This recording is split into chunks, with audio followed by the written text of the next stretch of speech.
I want to start this podcast about West African slavery in an unconventional manner, but I believe it's going to help us comprehend what happened to West Africa. Nestled in scenic northwest Indiana is the city of Gary, and hidden within its remarkable history is a lesson about the rise and fall of West Africa. You're listening to Empires, Anarchy, and Other Notable Moments, a podcast designed for deep dives that assist in the teaching of history. This is the third of 4 episodes regarding the West African slave trade. Episode 3, The Rise of the Fiscal Military State, and the subsequent fall of West Africa.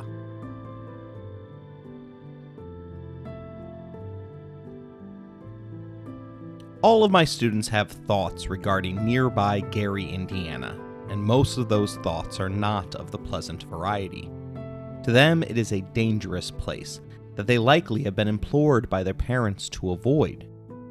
In the 1980s, Gary would go on to achieve the dubious distinction as the murder capital of the world. When Michael Bay was working on the Transformers movies franchise, they filmed a number of scenes in Gary. According to one person who worked on the sets, they chose the city because it gave them the look of a third world nation without forcing them to travel to one. Neither of those two facts serve as strong endorsements to boost your tourism industry. The fact is, Gary has been down on its luck for my entire life, but it wasn't always this way. Gary was founded in 1906 by the chairman of U.S. Steel, Elbert Gary. The city was created to fulfill a promise of creating a more sustainable and better model for an American city. The steel industry was booming for the first half of the 20th century. 2 world wars, the rise of the U.S. automobile industry, and the expansive upward growth of American cities made steel the business that you wanted to be in. The land surrounding Gary was cheap marshland that was purchased en masse by the U.S. Steel Corporation for the creation of housing designed to allow the company's workers to live the perfect suburban lifestyle at an affordable price. The location on Lake Michigan allowed the produced steel to be efficiently shipped out around the world through the St. Lawrence Seaway.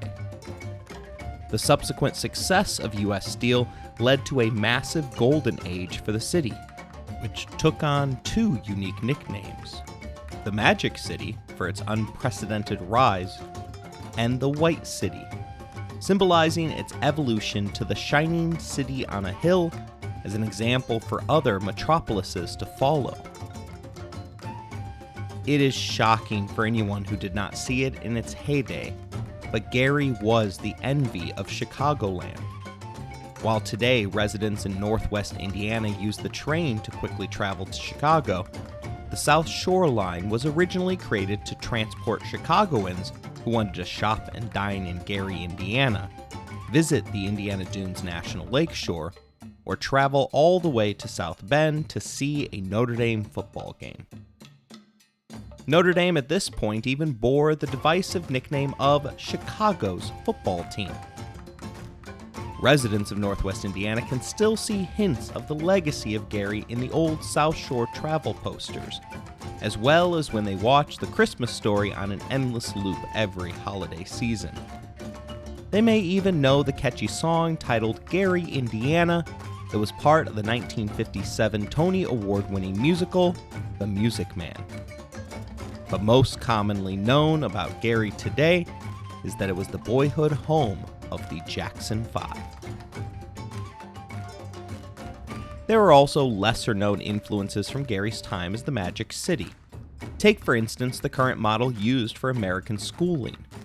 The inclusion of skill-based classes such as home economics and swimming were all developed as part of the Gary education system, which became the model for all American public schools to this very day.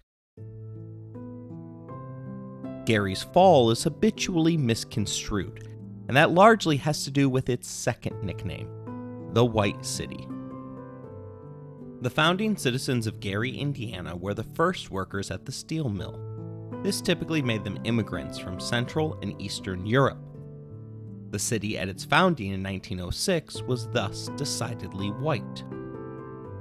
Soon, however, the great northward migration saw large numbers of African Americans leave the South for northern industrial centers. Between 1916 and 1970, more than 6 million African Americans journeyed to the north and settled in cities such as Chicago, Detroit, Cincinnati, and of course, Gary, Indiana. Today, far too many area residents chalk up the decline of Gary to the racist practice of white flight. To be clear, there were those that fled for racist reasons during the demographic shift. But the decision of many whites to leave the city is merely a part of the story, one that is far too simplistic and misses the mark for full understanding.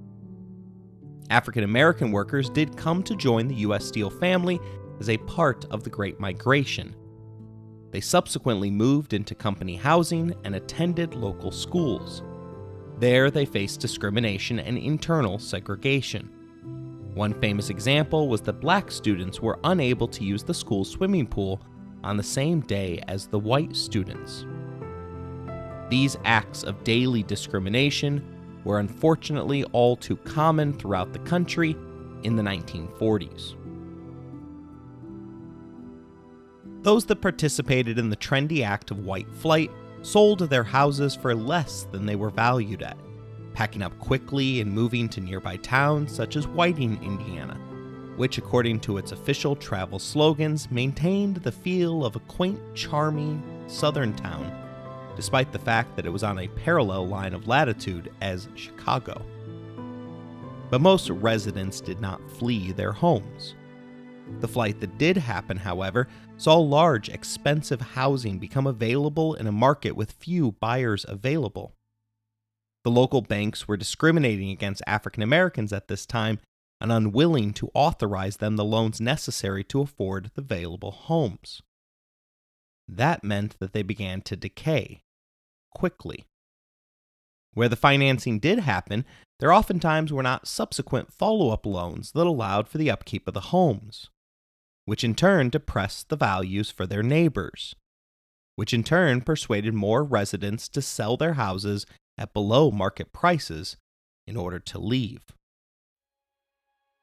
This is a part of the story, but the bottom for Gary, Indiana fell out in the 1970s when the steel industry, which the entire economy of Gary was centered around, fell apart. In 1970, U.S. Steel employed 1 out of every 5 residents of Gary, Indiana. The rise of foreign steel, a massive U.S. recession that resulted in gas shortages, and the growth of workplace automation resulted in the near death of the American steel industry. The first waves of layoffs occurred in 1971, with tens of thousands of Gary residents simultaneously becoming unemployed without any prospects. That is a significant portion of the city abruptly losing their jobs and becoming unable to pay their taxes, maintain the upkeep and payments on their homes, and continue to shop within a community that prided itself on bringing in shoppers from Chicago. By 1972, Time magazine wrote that Gary sits like an ash heap in the northwest corner of Indiana, a grimy, barren steel town. As manufacturers continued laying off workers and reducing steel production due to declining demand, its fate became sealed. This level of economic hardship has a downward effect on every facet of life. At the time, local tax dollars paid for all of the city's services, including hospital, fire, police, and schools. Gary was the first school system to have their own swimming pool, in large part because of the success of the city's steel industry. Without the mills employing the citizens, that tax base dried up. Police departments had to fire many officers and significantly reduce the salaries of the officers that they managed to retain. Workplace morale quickly plummeted. Schools cut extraneous programs and staff to stay within the new budget realities. Gary had learned the lesson that failure to diversify your economy leaves you exceptionally vulnerable to disaster. Crime steadily rose as the police presence lessened and the economic hardship intensified. The schools, hospitals, and fire stations all went into a simultaneous state of decline. This economic hardship is what preceded the largest wave of flight from Gary, Indiana. But the flight was not evenly distributed. Local longtime resident Walter Bell told The Guardian in 2017 that when the jobs left, the whites could afford to move, and they did. But we blacks didn't have a choice. They wouldn't let us into their new neighborhoods with the good jobs, or if they let us, we sure as hell couldn't afford it. Then, to make it worse, when we looked at the nice houses they left behind, we couldn't buy them because the banks wouldn't lend us money. Today, Gary remains in a state of recovery, but still lacks a replacement for what was once the heart that pumped the money through their community. Today, steel mills in Gary employ only 7,000 workers, and many of them commute to work from other communities. Local initiatives, including the Gary Railcats, the Gary Airport, as well as the public and private school systems, helps to provide opportunities to residents and infuse the community's hope that Gary can once again reclaim its magic. So what are the lessons that I hope you take away from this to help your understanding of the slave trade in West Africa? First, there are many triggers that are responsible for a societal collapse, and oftentimes, such as in the occurrence of white flight, the cause that gathers the most attention might not be the root source of that collapse. Secondly, societies can rise and fall quickly, and that fall frequently has to do with factors that are beyond their control. The workers at the Gary steel mills did not suddenly start making inferior steel. Factors within the global economy made their product less desirable, and the rise of automation made their services redundant. Thirdly, Gary bet on the wrong industry. For decades, the steel mills drove growth in Gary, but an economy based on only one product is prone to disruption. The best option would have been for Gary to diversify its economy. This does not guarantee success. For instance, had Gary bet on tourism, it would have seen its rise continue to fall along the lines of Las Vegas, Orlando, or Wisconsin Dells. These cities never saw a full collapse of their industry, at least not until 2020, when COVID-19 would force all of us to abandon a year's worth of travel plans. Now that we have an idea of the lessons, it's time to apply them.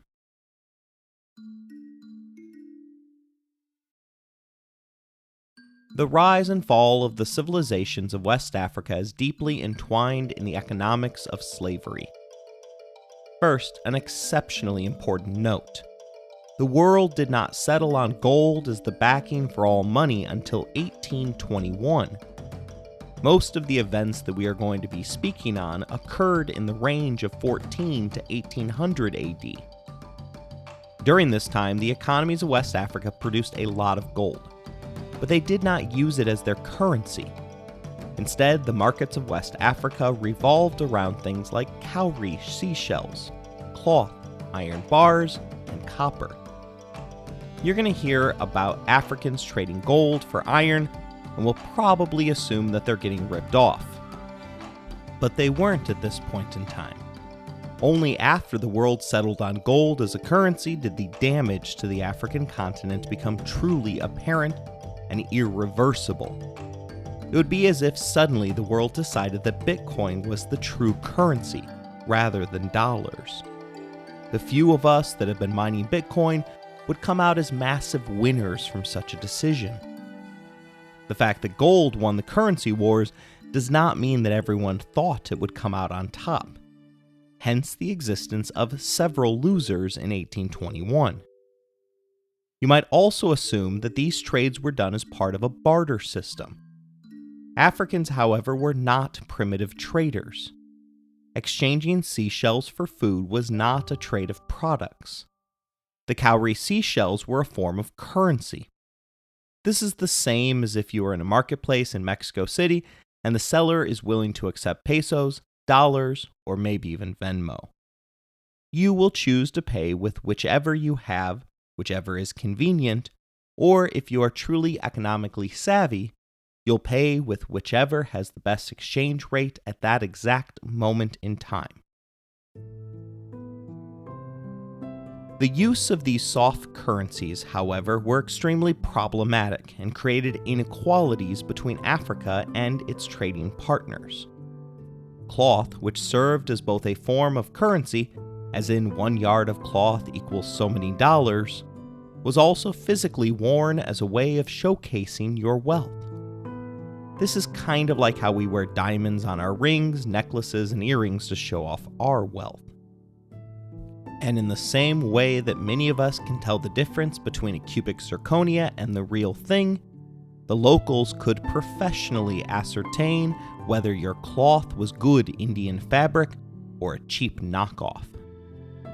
No matter how nice the cloth is, however, it decays over time, meaning that it loses its value, while dollar bills and gold bars retain theirs.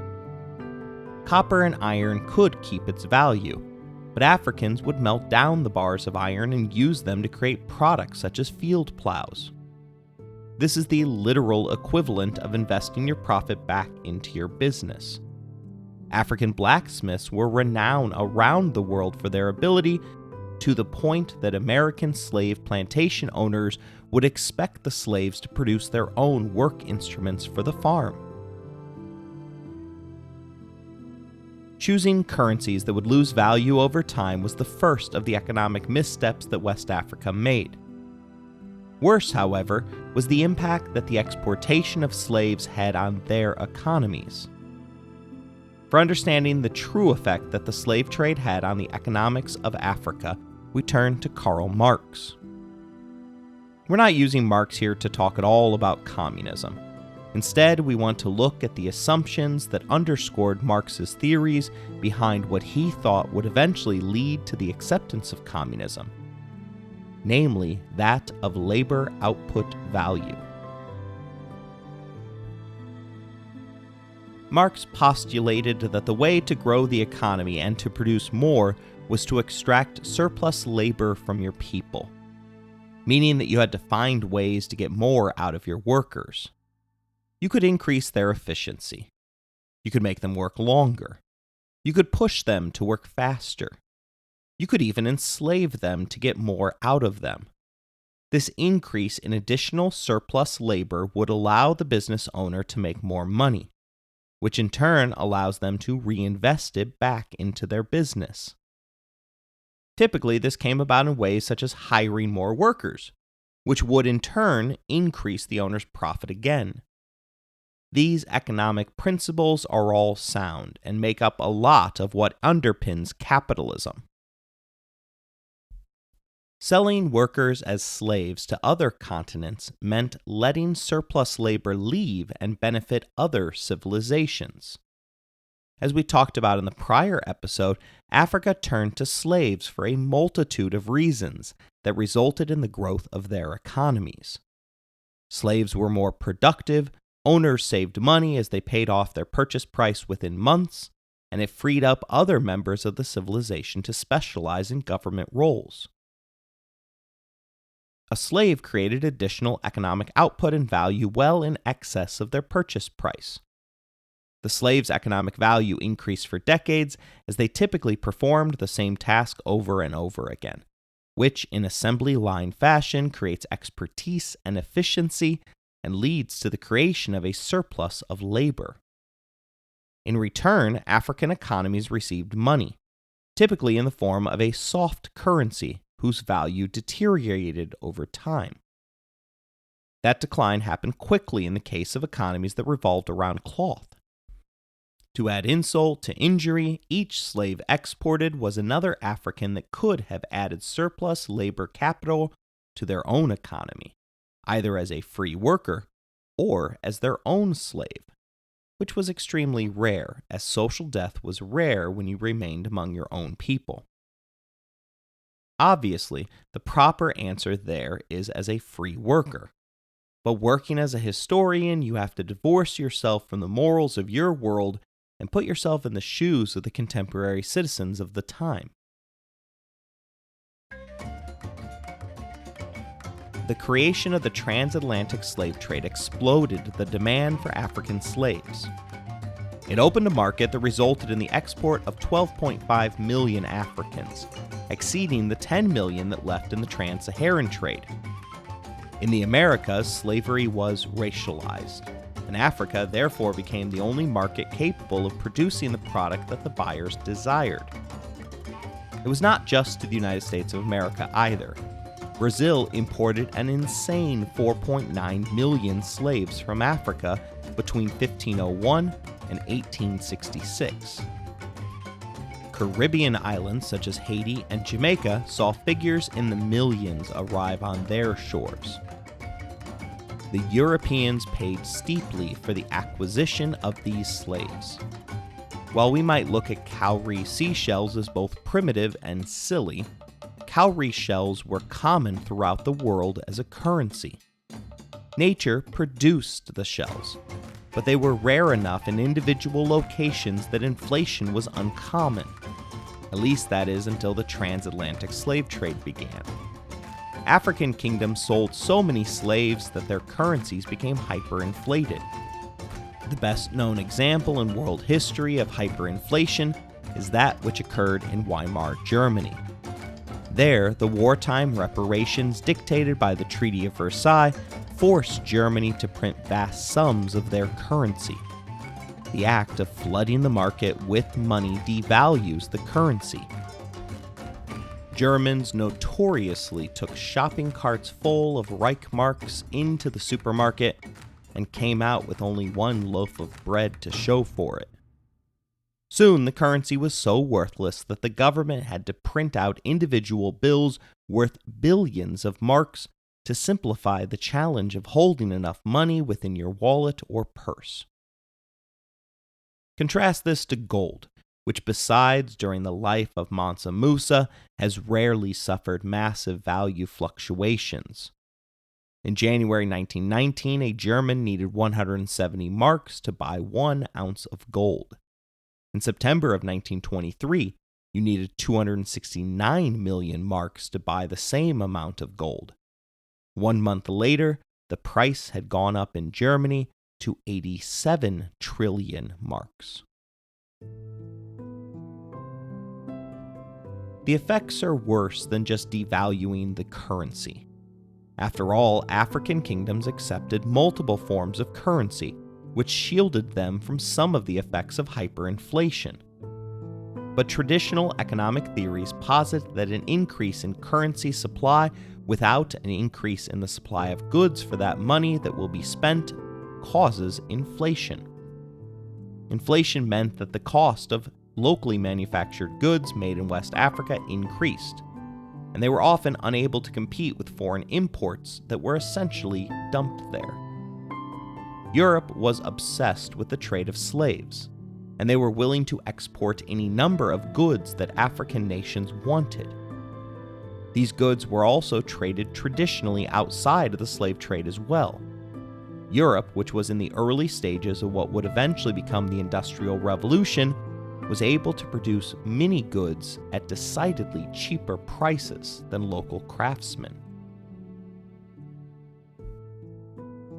African kingdoms happily purchased these goods, as they were both decent quality and cheaper than what locals were able to produce. This in turn put African businesses out of business. The effect is no different than when a Walmart opens a new location. Their ability to sell goods far cheaper than their competition means the smaller local businesses end up suffering and oftentimes shuttering their doors for good. African kingdoms did not confront the damage that the importation of most of their goods were having on local industry. They had unwittingly become 100% dependent upon what the Europeans brought them for sale. This truly came back to haunt them when the sale of slaves ceased, and Europeans no longer brought nearly as many goods to trade. The most sinister example of the game that Europeans played here was with the cloth industry. Cloth was both a currency and a necessity. Varieties that were imported and certain colors, such as indigo, held more value and social status. Initially, the Europeans acted as middlemen, buying up the desired cloth from India and selling it in West Africa. They then learned to produce it themselves and proceeded to take over an island off the coast of Africa, which they named Cape Verde. On this island, they deliberately imitated the Fulas, a local African tribe's techniques of cloth weaving. Then they purchased slaves to provide the free labor, and finally proceeded to put the Fula cloth makers out of business to monopolize the industry under their control. Since cloth was also a currency, it is the equivalent of America taking over Canada's monetary printing presses. An example of the sheer volume of goods being imported in the 1600s comes from the log of a fleet of Dutch ships that arrived in 1624 to Senegambia. The Dutch brought 14,328 notched and measured iron bars, which was the main form of currency for the kingdom. They also brought a variety of Indian cloths, including satin, silver, and floral brocade. 264 pieces of English serge, 1,039 Irish blankets, 15,000 pounds of copper bars, basins, and cauldrons. While these goods and influx of money facilitated the growth of African political institutions, it also created broader economic patterns that would ultimately undermine West Africa's economic position, as the increased trade did not bring equal benefits to the peoples of Africa. The elite secured most of the economic gains through control of the trade and import taxes, and few benefits trickled down to the lower and middle classes.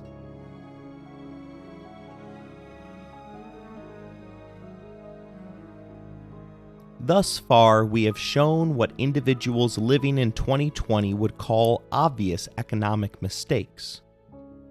Modern economic theories, however, were in an infant stage of their development. It is also necessary to point out that the Africans were not victims here. It is easy to assume that this trade went down in a similar manner to the interactions between America's indigenous peoples and European settlers.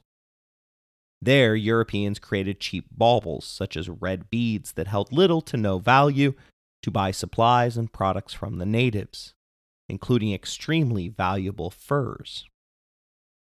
The natives succumbed to European diseases and had no way of fighting against superior European weaponry. It is understood that over 90% of all natives perished due to foreign diseases. Professor Jared Diamond's award-winning book, Guns, Germs, and Steel, utilizes 6 conquistadors' private diaries to show how roughly 100 Spaniards were able to defeat an army that numbered near 100,000 in the Battle of Cajamarca. There, the Incans encountered horses, guns, and Spanish steel for the first time. The cannons, muskets, and horses were terrifying. The sheer volume that came along with them had never been heard in the Andes. It was the steel that made all the difference, however. The Incan warriors were used to combat with hand axes and slings. These warriors likely excelled at the use of these weapons. Each soldier was trained to aim at their target's chest. Incans at this time wore cloth armor, i.e., layers of hardened clothing. The Spaniards, on the other hand, had steel breastplates. You can imagine the shock that would come across the Incan's face when a perfect throw bounced off harmlessly with no more than a ping. Then envision the shock at hearing the boom of a gun without knowing what it is and seeing the soldier next to you fall dead from an unseen wound. Africans, on the other hand, held significantly better cards in dealing with the Europeans that arrived on their shores. Due to their long-standing contact in the past with the Europeans, they were inoculated from the worst European diseases, including smallpox. Europeans, on the other hand, were highly vulnerable to several deadly diseases that were only found in Africa. The horse was not the superior weapon in Africa as it was in the Americas, as the animal was especially prone to death by the tsetse fly, which is indigenous to the forests of Africa. Plus, Africans had long had access to Arabian horses from the trans-Saharan trade. Whereas the Native American armies arrived already decimated because of disease and civil war in the case of the Incas, the African armies were full strength, and more than a match for any European soldiers that set foot on their shores. The only advantage the Europeans had over the African kingdoms were guns. But soon they would trade large numbers of weapons in exchange for slaves. Despite the advantage in firepower, few head-to-head fights ever occurred, as all Africans had to do to bend the white man to their will was deny them access to local sources of food and water.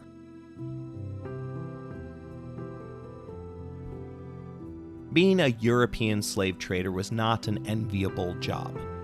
The life expectancy was low, with many of them succumbing to African diseases, particularly malaria. Additionally, inbound European ships were regularly attacked in robbery attempts. Success not only netted a ship full of European products and money, but also afforded the opportunity to ransom or enslave the European crew. That's right. Africans never bought into the racialization of slavery. They were always equal opportunity slavers. Captain James Riley is the most famous example of an American who found himself enslaved in Africa during the beginning of the 19th century. The dangers for slavers continued once inland, as the houses of European traders were regularly broken into. Africans did not tolerate mischief from their European peers. A Portuguese trader named de la Marche once stole a small amount of tobacco and cotton. Before he could escape to the sea with his plunder, the King of Wallo sent 500 ships to intercept the criminal. De la Marche and 3 co-conspirators were captured and summarily executed. Attacking slavers was not a hard sell for locals, as the practice of slavery was wrapped up with accusations and suspicion of cannibalism. Africans connected the two concepts, as slavery was something that consumed people, literally devouring West and West Central Africa's human resources. I'm not saying any of this to try to gain sympathy for the devil. Instead, I'm attempting to explain that for these reasons and others, European traders needed African partners more than the Africans needed them. Many of the local traders that they dealt with happened to be women. This was particularly true in Senegambia, where traders were almost exclusively women. Part of this was due to many African kingdoms having a matrilineal history, and another part of it was practical. While Africans favored female slaves, the transatlantic trade much preferred to consume male slaves. This means that the slave trade unevenly depopulated Africa based upon gender lines. This effect became even more exaggerated as African warfare also disproportionately killed more men. There was a final curious motive for allowing women to take the reins of trade.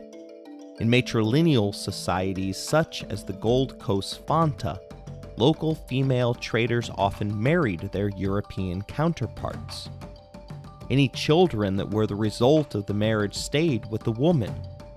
If that European husband dies while on the job, all of his property also remains in the hands of his African wife.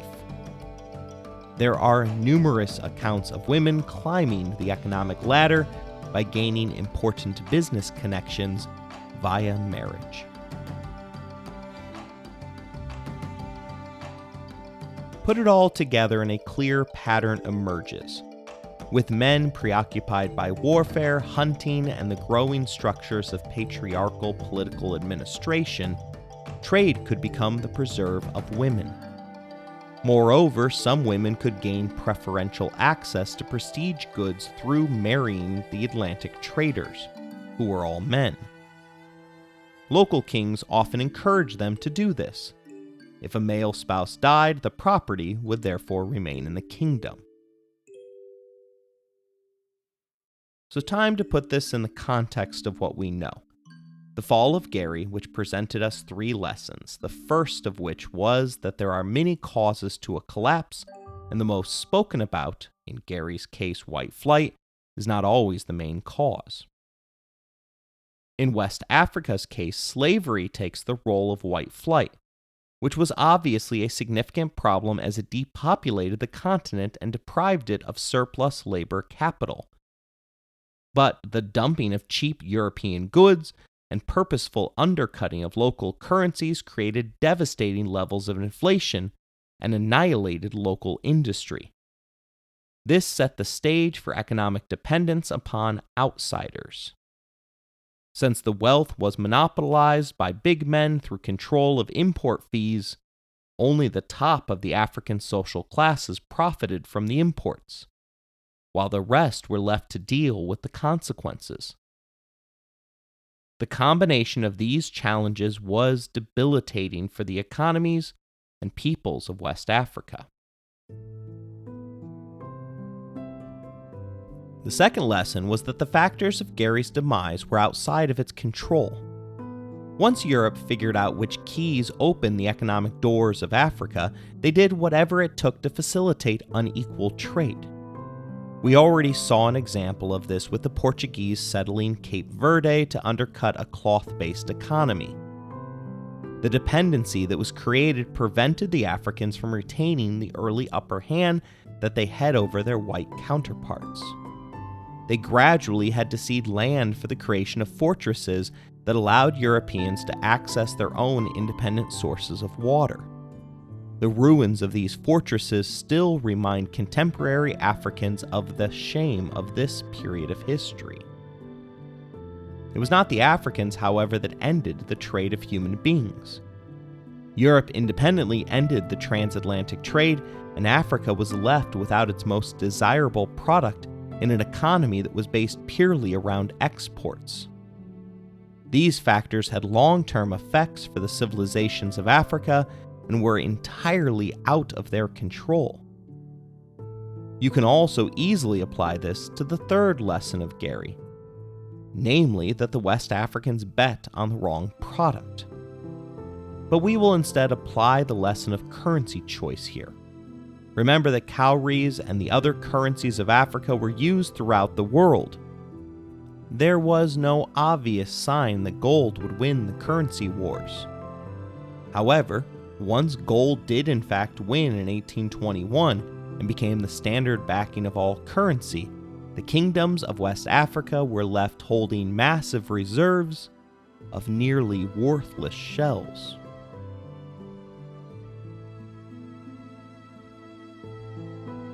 I would like to go a little deeper into cowrie shells before we move on to the next chapter of our story. Cowrie monies remain deeply imprinted on the public memory of Africa. Ghana's word for money, cedi, is the same word that the Akan people use for cowrie shells. The central banks of Togo, Benin, and Ghana all have cowries either printed on today's currency or on their national seal. The shells made their way to West Africa from the Maldives Islands in the Indian Ocean. They were a practical choice for money as they never degraded and were easily transported and held in purses. Pharaohs in ancient Egypt were entombed with millions of shells. The Chinese preferred to use shells as they could not be counterfeited. In Africa, South and North America, the shell came to symbolize the power of prosperity. Women in Roman Pompeii were said to have worn cowrie shells to prevent infertility. The Aboriginal peoples of Australia each gathered different styles of shells to differentiate their tribe from others. I point all of this out to reveal the near geographical universal belief of cowries as a legitimate currency. We all wish that money grew on trees, but imagine the wars that would be fought over the rights to control that forest. Cowrie shells washed up in limited locations. The Europeans, first the Portuguese and then others, rushed to the Maldives and bought up/gathered up as many shells as they could possibly find. Imagine a cargo hold of a ship filled to the brim with tiny seashells. The African big men were collecting what they believed to be huge amounts of wealth from the Europeans. They sold gold for these shells. They sold people for these shells. The 1800s, however, saw an exponential decline in the value of those shells. In Yoruba areas, a bag of cowries, roughly 20,000, was said to be enough to start a new business in Africa. In England, you could buy that bag of shells for 5 shillings. When it became clear that these were excessively unfair trades and that the world was shifting to precious metals, some big men shifted to silver. However, the 18th century also saw a tripling of American silver production as new large mines were opened in Mexico. The world market became flooded, and silver subsequently depreciated. In short, African kingdoms bet on the wrong currency/currencies. It was only a few kingdoms, notably Asante and Dahomey, that were able to hold on to their positions of power until colonization. The key to the survival of both kingdoms were the fact that they still had huge reserves of gold left to tap.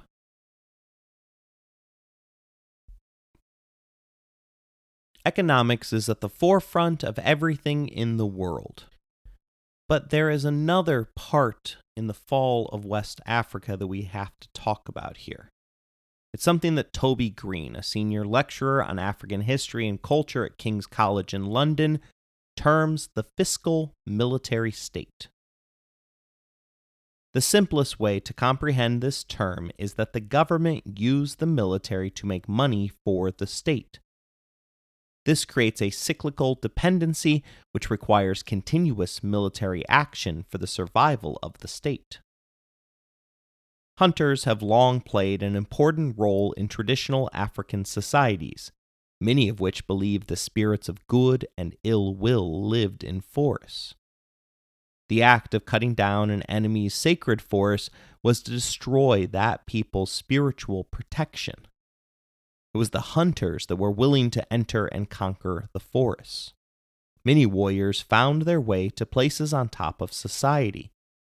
Once in charge, they did not end their warrior ways, instead using their newfound positions of power to expand the use of the military. The Kabu had an elite class of aristocratic warriors known as the Yantio. The importance of warfare to the Yantio is best described by the oral history of Sajo Marn, who stated that in Kabu's old generations, there was only war. There, raids earned warriors riches as well as a privileged place in the society. They were greeted as victorious heroes after raids and could marry their choice of women from societies that they conquered. The society was so focused on war that they produced very little for themselves. Similarly to the Mongols, military raids became the way that they gained access to new things. Unlike the Mongols, however, the Kabu had to continue military raids just to survive on the bare necessities. They had become locusts. Finally, the Kabu met a younger society that had not yet become worn down from hundreds, if not thousands, of conflicts. This group were the Fula migrants, and they came in successive waves from the north. As the Fula grew in power, they enslaved those that they encountered, particularly the Kabu. From the sale of those captives, the Fula were able to secure the friendship of Europeans. And with that support, they were able to eliminate the Kabu once and for all.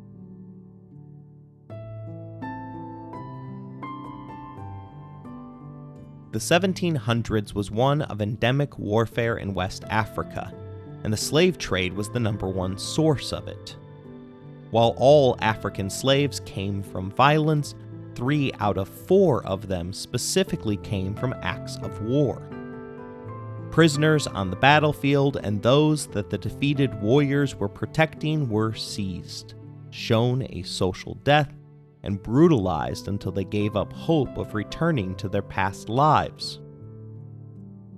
Once it was clear, however, that these prisoners were extremely valuable, professional slavers entered the fray.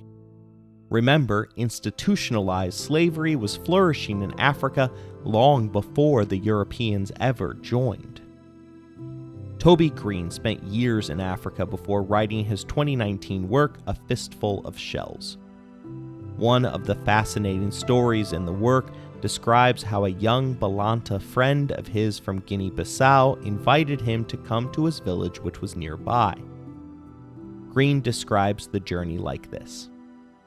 We walked for almost 2 hours along a path through the bush that wound in what seemed like endless circles, until we found the wooden stakes that encircled and heralded his father's house.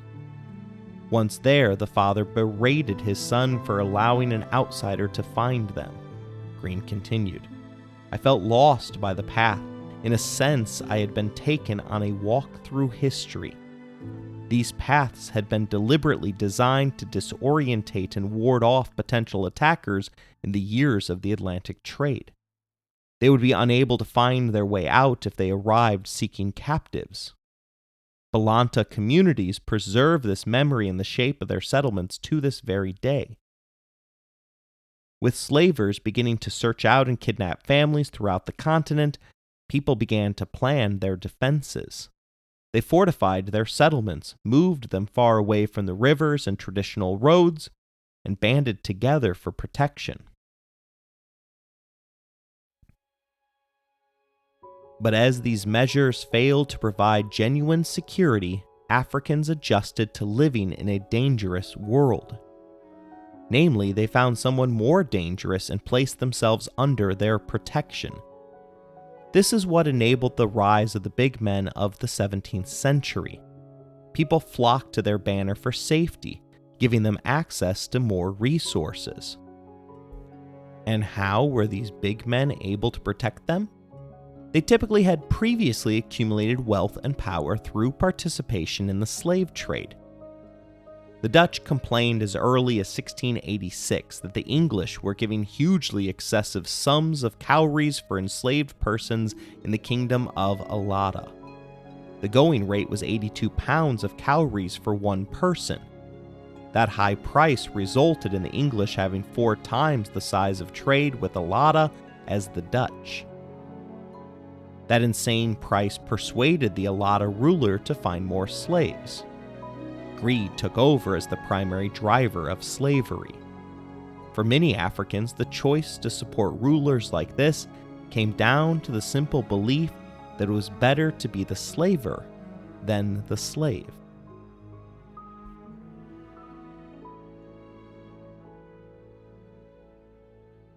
Import taxes were the simplest and most efficient form of wealth collection in Africa. The geographical size, as well as the lack of formalized ethnicities, subsistence living, and unmarked physical boundaries, made other forms of tax collection exceptionally unproductive. Because the foreign ships could only dock at predetermined locations, and few roads were large enough to allow for large caravans, administering control over international trade became the best way to secure streams of government revenue. In Senegambia, taxes were often around a quarter of the value of the goods on each ship. In Benin, the taxes came both before and after each trade, as it was a requirement to pay the king 720 pounds of cowries for the right to trade, and 400 pounds of cowries for the required delivery fee for the goods that you purchased. This was a steep fee, considering all the locals did was move it from the dock to your ship or caravan. For some civilizations, these taxes became their only source of revenue. It reached comical proportions when some gold-producing kingdoms would import foreign gold from Brazil just so they could collect the taxes on it. The largest product traded were slaves, which tied the government's revenue directly to the institution of slavery.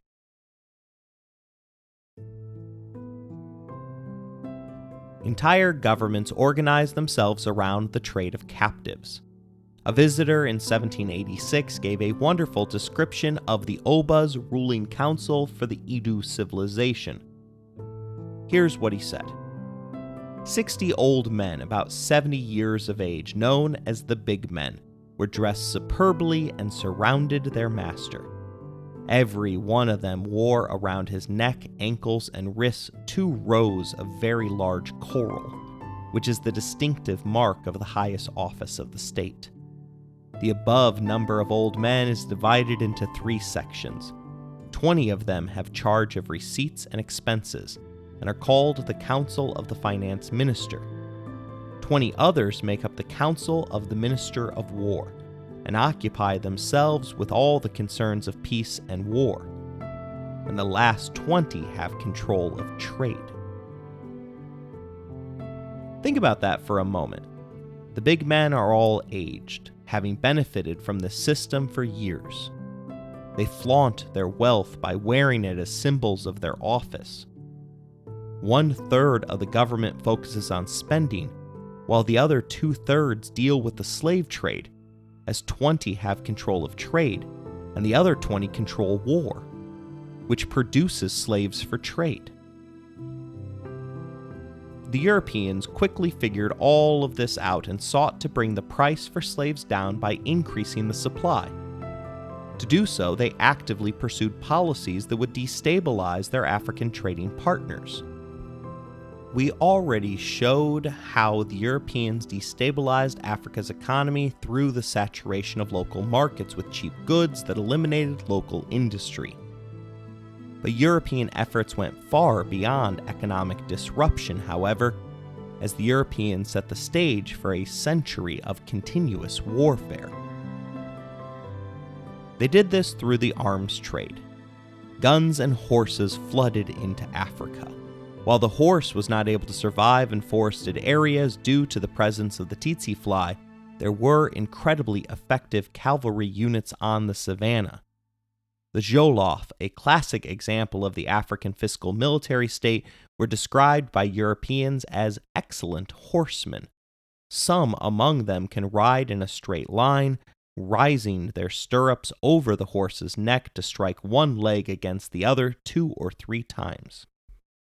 They often have races or wagers as to which of them will be able to use their big arrows to cut through the girth of the saddle of the other without wounding or killing the horse. The Jolof were a subordinate of Mali who rose to establish their own empire with 5 provinces under their command. They used their cavalry to invade and raid neighbors to accumulate slaves. An account from 1767 lays the truth of the fiscal military state bare for all to see, saying that when the king is at peace with his neighbor, he produces few captives for the trade, but when he is at war, he produces a considerable number of slaves.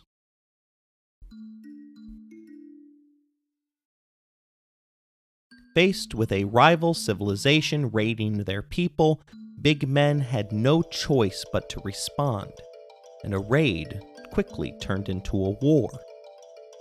Their social contract depended upon them being capable of safeguarding their own people. The Europeans emerged as the winners from every African conflict. War produced a higher supply of slaves, which in turn decreased the price for their purchase. Each side wanted access to European guns and horses. Thus, the price of European weapons rose during times of conflict. Traders were happy to arm both sides of each conflict. The Jaga were a populist group against the ruling regime of Congo. They purchased weapons from European traders and then came out of the Kwango River basin, burning and looting their way towards the capital. The ruler of Congo was so terrified of being deposed that he turned to the Portuguese for assistance. The result was an arms sale agreement that included terms which placed Portuguese advisors on the electoral ruling council of Congo. This position of power allowed them to shape Congo politics to further favor their interests. Alcohol was another favored method for introducing instability to the African continent. Traders would offer liquor, particularly rum and wines, to those that they traded with. Around 1790, liquor became the most sought-after European good in the kingdom of Akara. Trading partners would offer it up by the gallon, and it is still customary in Angola to bring alcohol as a gift when meeting local chiefs today. Addiction to alcohol served to produce both dependency and chaos, as the oral narrative of Khalifa Sarn illustrates. There are a series of stories about the Senegambian ruler that together comprise a work of epic poetry. In many accounts of Khalifa, his most violent actions are closely associated with his alcohol consumption. One story casually mentions that the day they were leaving there, half the children of the village went to gather small sticks of firewood. He saw those children in the woods, 100 of them, and he took all these and sold them for alcoholic beverages. Europeans would run a similar playbook for destabilization in the Opium Wars of China. Introducing the drug caused widespread addiction and dissatisfaction with the government. That in turn led to cracks within the walls that kept European and American traders out. The success of this method oftentimes depended upon how much of the civilization were Islamic. Islam offered an alternative to the effects of alcohol in African societies, as most Muslims do not partake at all in the drinking of alcohol. A few civilizations adopted the faith purely as a means of defending themselves against the intrusion of the new drug.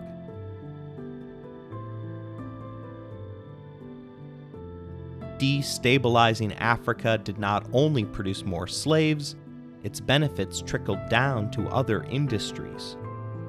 Portuguese trader João Rodrigues Roxo stated, "If only a slave trade could be instituted alongside the gold trade at Elmina, as there will soon be war among them, and that will make them have to trade more gold to finance their wars." Even civil war became ideal, as João de Barros noted when he pointed out the civil war was stoked by the coming of our ships which traded on that coast. The land was becoming full of horses and other trade goods which the rebels lacked. Portuguese trade was exacerbating military buildups on all sides. The rise of the fiscal military state facilitated the rise of the big men as the authoritarian rulers of Africa. The Europeans introduced arms, liquor, and produced economic conditions that made war more likely. So where are those Gary lessons here? First, when we talk about the fall of African kingdoms, it's easy to talk about corrupt authoritarian rulers, in the same way that it was easy to talk about white flight from Gary. In truth, European actions encouraged both the consolidation of power as well as continuous warfare. Both of these factors created not only corrupt authoritarian rulers, but produced the means to keep them in power, namely slaves. Secondly, a number of factors outside of their control were in play. Climate change, which led to a steadily worsening climate across West Africa from 1640 onwards, resulted in a series of droughts, famines, and epidemics. This in turn forced some in Africa to increase the enslavement of its own people because European traders depended upon the locals to also sell them the food that was needed for the journey across the Atlantic. This was a Herculean task and required the locals to exhaust their own soil of nutrients. The lack of available supplies for the Atlantic and Saharan crossings were the number one limiter on how many slaves could be purchased. Without full ships, the entire expedition would operate at a financial loss. The margins just were not strong enough to sail without the full cargo. This meant the European traders would be stuck living at port until the requisite food supplies could be gathered. Third, African kingdoms bet on the wrong industry. To illustrate this lesson, one can look at the bet that the African people made on their leaders. The social contract was based upon the idea of ensuring security. By supporting big men, they sacrificed the security of others. The fiscal military state required a continuous cycle of violence to have the revenue necessary to fulfill its obligations. The existence of multiple kingdoms having the same modus operandi ensured that no one was ever truly safe. Your government would have to attack other governments who were both after the same thing: human resources. While you might win today's wars, you never knew about tomorrow's.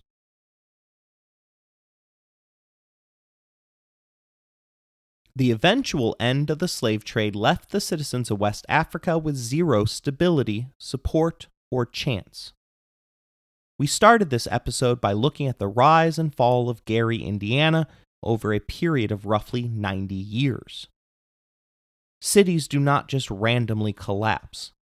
Likewise, nations, which are comprised of many cities, do not just randomly fail.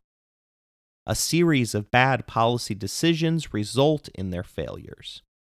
Africa, before the transatlantic slave trade, was far from perfect, but it was a working land of empires. Their decision to enslave their own people was immoral, but their version of social death was reversible with enough time. The insertion of the Europeans destabilized and reversed the progress that most African nations were making. Local industry was put out of business, currencies were undercut, arms races were begun, and power was consolidated under dictatorial big men. Addiction to both guns and alcohol created dependence on those who sought to take advantage of their counterparts. In order to participate in this society, the people of Africa were forced to overwork their land. The rise of the fiscal military state fueled a cycle that rendered the economic benefits of the slave trade useless to all of those except the top of the system, while keeping the ordinary people in a permanent state of compromised security.